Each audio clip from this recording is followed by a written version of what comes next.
I am sure you know that hamsters are very cute creatures. But what else do you know about hamsters? Do you really know what hamsters are? For example, which category of animals do they belong to? What superpowers do they have? And when did they evolve into the animals we know now? If you do not know the answer to any of these questions, watch this video now. This earth is filled with life. Flora and fauna can be seen everywhere you go.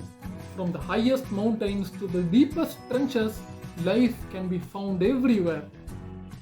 All the animals that call our earth home can be divided into 9 different classes. Of these classes, humans and hamsters belong to a class called mammals. All mammals have some common characteristics. They give birth to their offspring, have mammary glands that produce milk, have fur or hair, and their brains are much more complex than other animals. Now you may be thinking, wait, that can't be true. Whales and dolphins don't have hair. If that's what you thought, well, surprise! Because even whales have hair, or at least hair follicles, where animals have whiskers. And some species of dolphins have hair on their jaw or snout area, which fall off shortly after birth, even though the hair follicles remain. But enough about dolphins and whales, let's get back to finding out what hamsters are. Mammals can be divided further into different orders. Of these, hamsters belong to the order called rodents. Surprisingly, about 40% of all mammalian species fall under the category of rodents. But when you think about it, it isn't that surprising after all, since rodents are adept at adapting to their environment. So, they are found everywhere on this earth except for Antarctica, New Zealand, and some islands. They also have short lifespans, reproduce faster, and can produce more offspring. A lot of our medical advancements can be contributed to the medical research conducted on these animals.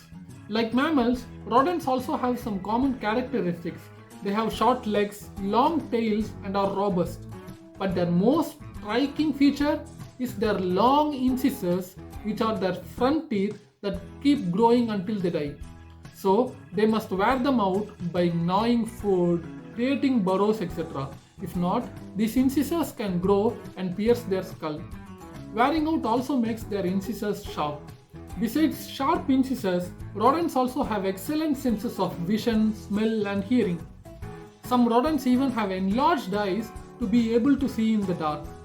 Rodents also have reasonably good cognitive abilities, which helps them locate food using spatial awareness and avoid baits made to capture them. But as you would have already noticed, even though hamsters fall under the category of rodents, they are not that similar to other rodents. It is true that their front teeth keep growing until they die, but unlike other rodents, they have bad vision and have short tails. I will share the reasons behind this in my later videos, so don't forget to subscribe to my channel. Hamsters also have large cheek pouches that extend to their shoulders, which is not found in many other rodents. But why do hamsters have cheek pouches? Let's find out. Hamsters are omnivores. In the wild, they eat seeds, cereals, grass, and at times insects whenever they manage to hunt one. But you have to remember that hamsters are tiny prey animals. They really have no defense against birds and wild animals like foxes. So, they hide in their burrows most of the time and come out only when they think that there is no predator lurking around. If hamsters stop to eat their food in the open forest, they will be killed instantly. So, they store the food they find in their cheek pouches and return to their burrows. Inside their burrows, they can empty their cheek pouches and either eat the food they brought or store it for later use. Since a hamster's cheek pouch extends up to his shoulders and can carry a weight of up to 25% of his body's weight, a hamster can carry a lot of stuff inside his cheek pouches. For example, a hamster was found to have stored 65 kg of food in his nest in the wild. But food is not the only thing that a hamster can carry in his cheek pouches. A hamster can carry twigs, leaves, and anything else that can help him build a nest. So, you should never give anything that is sharp to your hamster.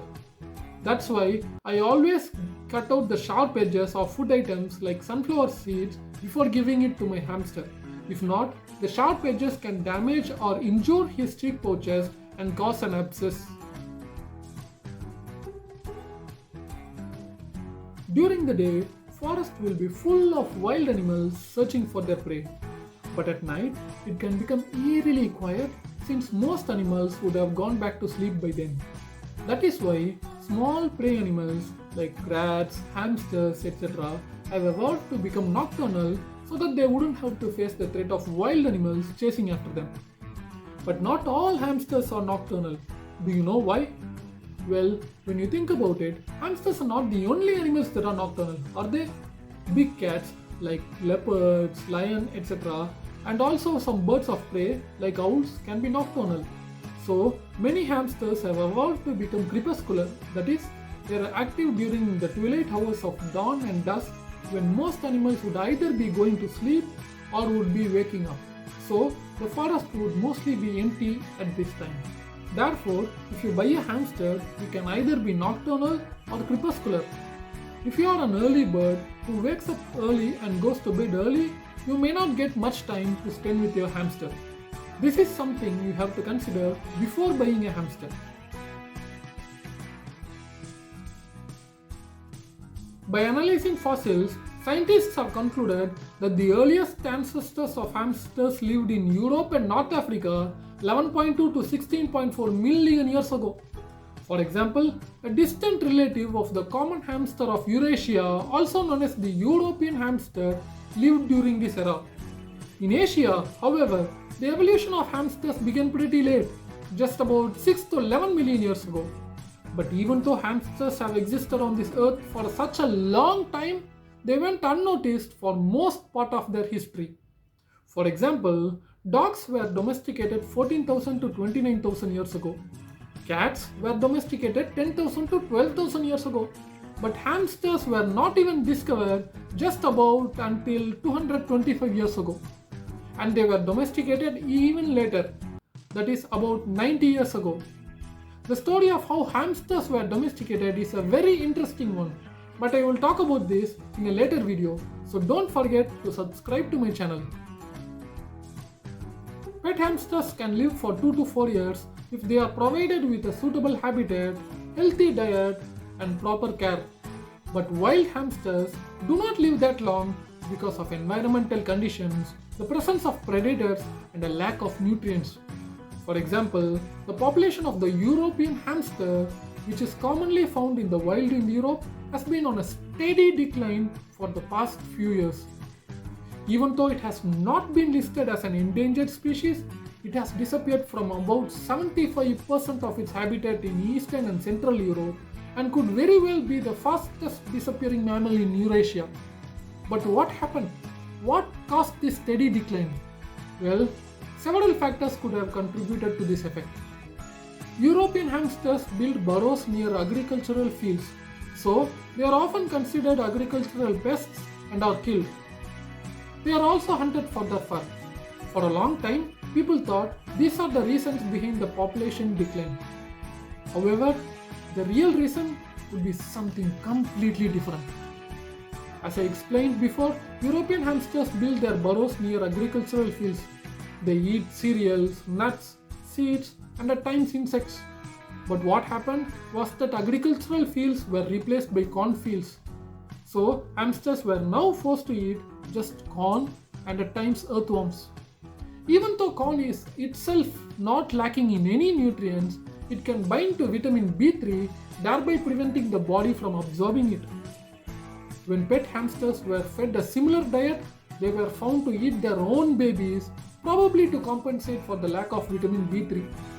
This could very well be the reason behind the population decline of the European hamster. Replacement of agricultural fields by cornfields caused pellagra in these hamsters, forcing them to eat their own young, thereby reducing their population. Well, long story short, the point I want to make is that wild hamsters do not live as long as pet hamsters because they are often faced with such unpredictable, unfavorable scenarios every single day. If this video helped you, like this video and subscribe to my channel.